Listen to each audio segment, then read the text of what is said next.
regulation. And we're going to see each one of that because words have their meaning in this. So general. General means that it's a framework. It's not one law. There are many. GDPR is the nickname for the regulation 2016-679. That's the exact number of the regulation. The police, the army, and the rest of the public agencies, entities, have specialized regulations within this framework and with directed numbers right after this. So you may see the similarity. 679, 680, and it goes on. So GDPR is not one law. It's a framework that affects different entities, organizations, public agencies, everything. Data protection, the second part. It says data, not personal data. Everybody who has discussed about GDPR knows that it refers to personal data. Yes, but the GDPR acronym doesn't say personal data. Why? Because it's a general framework referring to any data, not only the personal data. Meaning that this refers to the data inside your companies and my company and everybody's company. And the subset of the personal data. As defined in the GDPR, personal data is any data related to someone who is identified or identifiable, natural, living person. The dead don't have personal data. It's free to use, free to spread. As long as you're a living human being, you have rights upon your personal data. Regulation. The last part of the acronym. A little about history. Right after the World War II, the privacy idea starts maturing. So the first thing we had was the Universal Declaration of Human Rights back in 1948. The Convention for the Protection of Human Rights and Fundamental Freedoms in 1950. The Directive 95/46 in 1995. That refers to the European Union. The others are part of the United Nations. The Directive 2002/58 back in 2002. And the Regulation 2016-679, or GDPR, on 2016. As I said, 2016. It was the day of my birthday, the 27th of April, 2016. I don't know why. That this regulation came up into force. The European Union gave 2 years and 1 month period of grace, as we call it, just to go towards compliance. You like conspiracy theories? How many of you are reading conspiracy theories? Or one? Other one? Two? Is there anyone else? No one else? Okay. You know Google, you know Facebook, you know all those brands of big data and things like that? You know they have settled in Europe. Do you know the date? Or grosso modo the date of their settlement in Europe? 2012? No, it's far earlier. It's around 2003. Do you know in which country? No one knows where they have settled in Europe?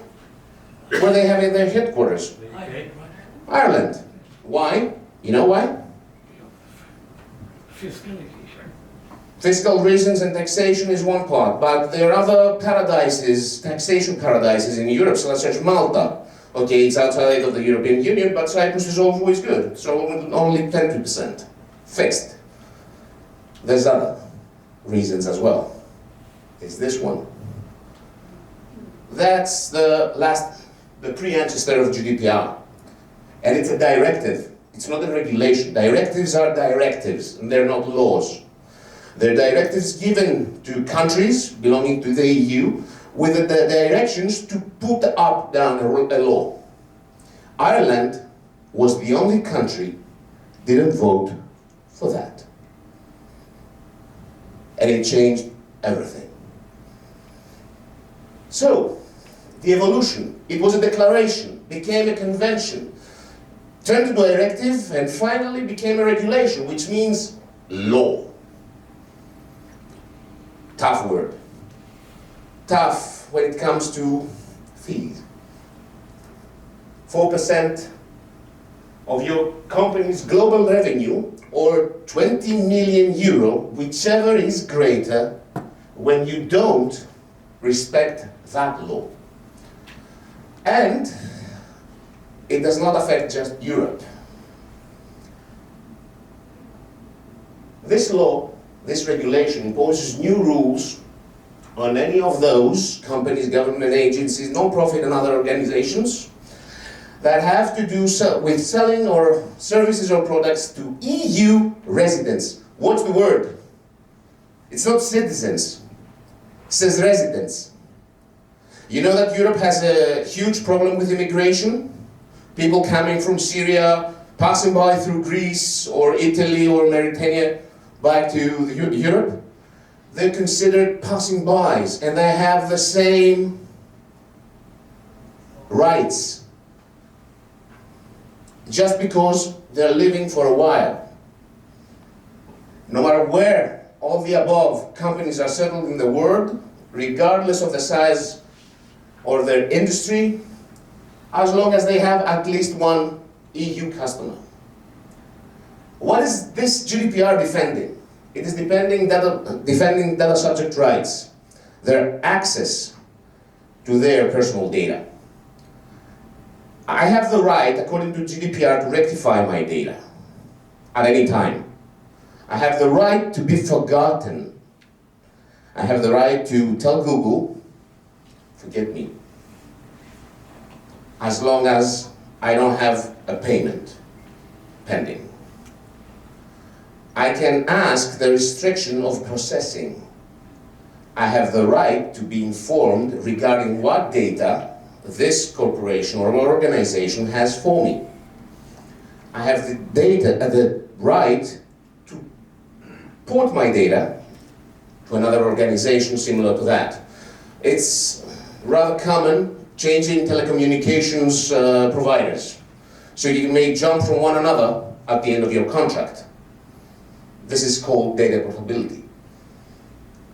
The right to object.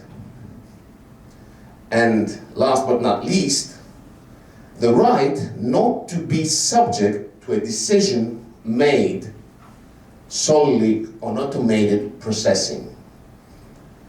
This part refers to profiling in general.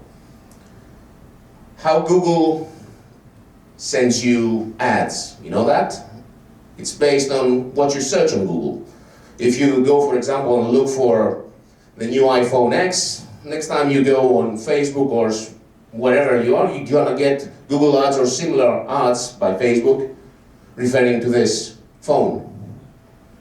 This is an outcome of profiling. Profiling is a result